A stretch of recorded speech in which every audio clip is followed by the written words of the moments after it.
नमस्कार। आज के वीडियो का विषय है औरंगजेब की धार्मिक नीति। औरंगजेब की धार्मिक नीति का जो पिछला वीडियो था उसमें अपन ने औरंगजेब की धार्मिक नीति को प्रभावित करने वाले तत्वों, इस्लाम विरोधी प्रथाओं पर उनके द्वारा लगाए गए प्रतिबंधों तथा इस्लाम धर्म को संरक्षण देने के लिए उन्होंने कौन कौन से कार्य किए थे उनके बारे में जिक्र किया। आज औरंगजेब की धार्मिक नीति विषय पर कुछ आगे बढ़ते हुए हिंदुओं के प्रति उन्होंने कैसी नीति अपनाई तथा औरंगजेब की धार्मिक नीति के क्या प्रभाव पड़े इसके बारे में चर्चा करेंगे।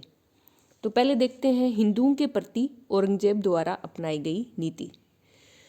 तो मुगल सम्राट औरंगजेब ने हिंदुओं के प्रति एक नवीन नीति निर्धारित की और ये नीति कुछ अर्थों में पूर्वगामी मुगल सम्राटों द्वारा अपनाई गई नीतियों से भिन्न थी और उन्होंने हिंदुओं के प्रति अनुदार नीति अपनाई। और इस अनुदार नीति अपनाने का एक मुख्य कारण यह था कि उनमें अधिकांश हिंदुओं ने जब उत्तराधिकार का युद्ध हुआ था उसमें औरंगजेब के विरुद्ध दारा का समर्थन दिया।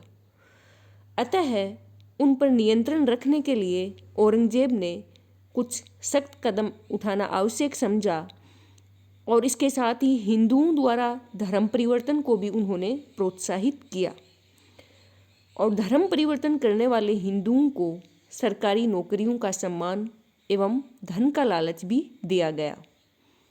सरकार के उच्च पदों से यथासंभव हिंदुओं को अलग रखने एवं सभी महत्वपूर्ण स्थानों पर मुसलमानों की नियुक्ति की व्यवस्था की गई। हिंदू व्यापारियों पर भी मुसलमानों की तुलना में कर का बोझ अधिक डाला गया और उन पर अन्य प्रतिबंध भी लगाए गए, जैसे सड़कों पर होली खेलना अथवा होली के लिए पैसा या लकड़ी वसूल करना ये बंद कर दिया गया। सती प्रथा, हिंदू मेलों तथा धार्मिक उत्सवों पर भी प्रतिबंध लगाया गया। इसके साथ ही राजपूतों के अतिरिक्त अन्य जाति के हिंदुओं के लिए हथियार लेकर हाथी, अच्छी नस्ल के घोड़ों एवं पालकी पर चलने की प्रथा को पूर्णतः बंद कर दिया गया।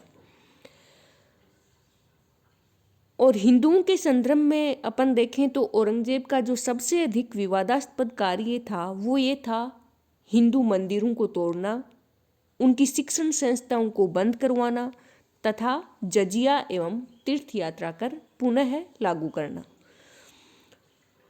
और उसने शरीयत के नियमों के अनुसार नए मंदिरों के निर्माण पर रोक लगा दी थी।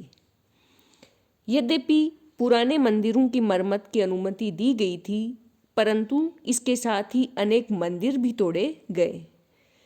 जैसा कि 1665 ईस्वी में सोमनाथ के मंदिर सहित गुजरात के अनेक मंदिर नष्ट कर दिए गए थे। तो जैसे जैसे औरंगजेब का स्थानीय शक्तियों द्वारा विरोध बढ़ता गया वैसे वैसे हिंदू मंदिरों के प्रति उसकी नीति कठोर होती गई। तो स्थानीय शक्तियों को दंडित करने के उद्देश्य से उनके समय अनेक मंदिर तोड़े गए और मंदिरों के तोड़े जाने का एक अन्य कारण ये भी था कि इन मंदिरों में हिंदू शिक्षण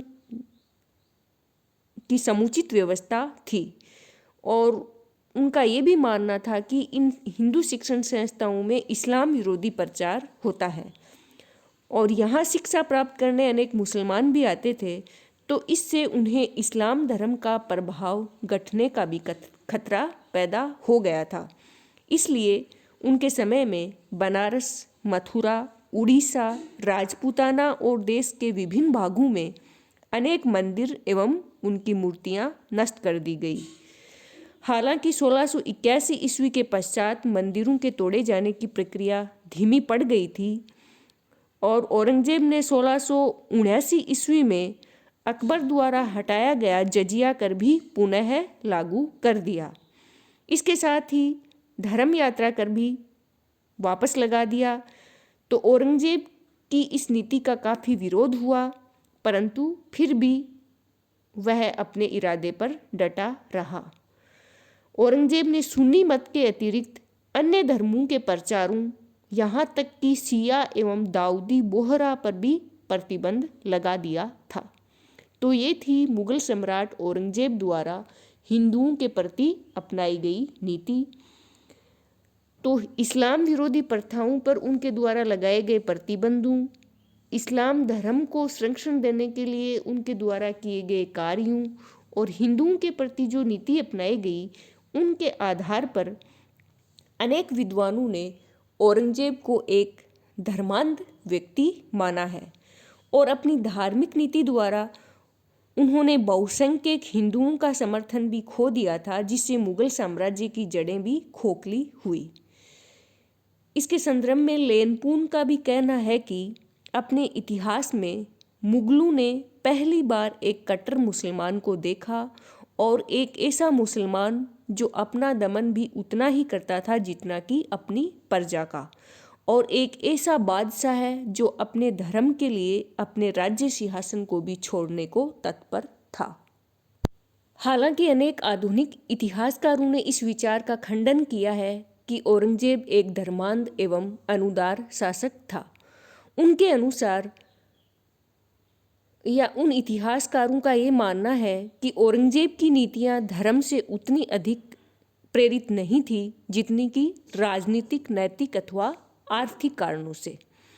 उसने मुस्लिम धर्म नेताओं को अपने पक्ष में मिलाकर अपनी स्थिति सुदृढ़ कर ली थी और गैर इस्लाम विरोधी कानूनों के बनाने के पीछे भी नैतिक और सामाजिक कारण उत्तरदायी थे। जहाँ तक उन्होंने अपनी जीवन शैली में सादगी पर जोर दिया, तो सादगी पर जोर देना भी आर्थिक तथ्यों पर आधारित था, न कि सिर्फ धार्मिक भावनाओं पर। इसी प्रकार हिंदुओं के विरुद्ध उठाए गए कदम राजनीतिक दृष्टिकोण से न्यायोचित थे। मुगल साम्राज्य के प्रति उनकी निष्ठा बनाए रखने एवं साम्राज्य विरोधी गतिविधियों पर नियंत्रण रखने के लिए ऐसा करना आवश्यक था। मंदिरों को भी राजनीतिक कारणों से ही तोड़ा गया। साथ ही ये भी बताया जाता है कि मुगल सम्राट औरंगजेब ने अनेक मंदिरों को नष्ट नहीं किया था, जैसे दक्षिण भारत के प्रसिद्ध मंदिरों को नष्ट नहीं किया गया।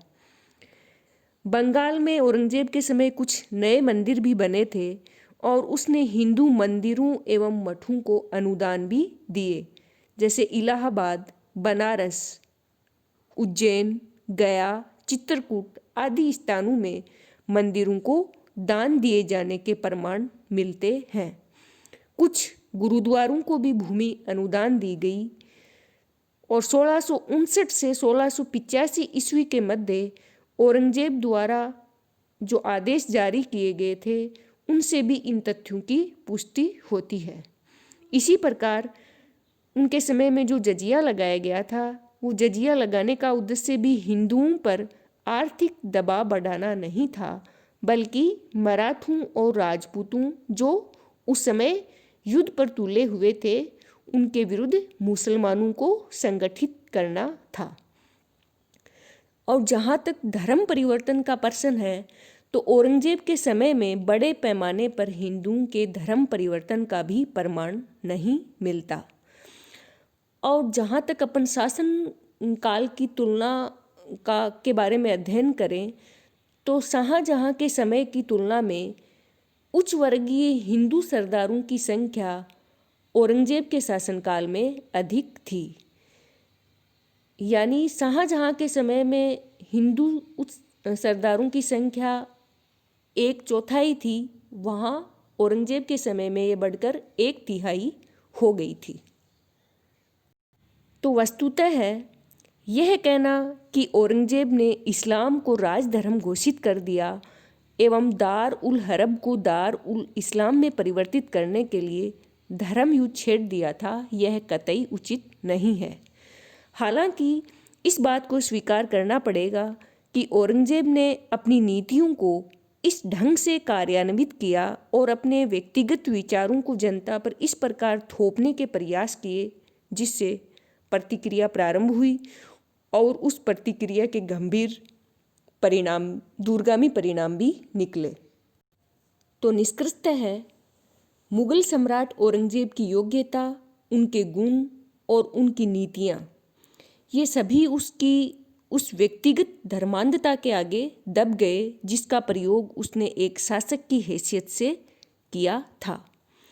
औरंगजेब द्वारा अकबर की सहिष्णुता की नीति में परिवर्तन करना मुगल साम्राज्य के लिए बड़ा घातक सिद्ध हुआ और उसकी इस असहिष्णुता की नीति के कारण ही मुगल साम्राज्य में अनेकानेक विद्रोह हुए, जैसे जाटों के विद्रोह है, सतनामियों और सिखों के विद्रोह है, और इन विद्रोहों में मुख्यतः धार्मिक कारण ही उत्तरदायी थे।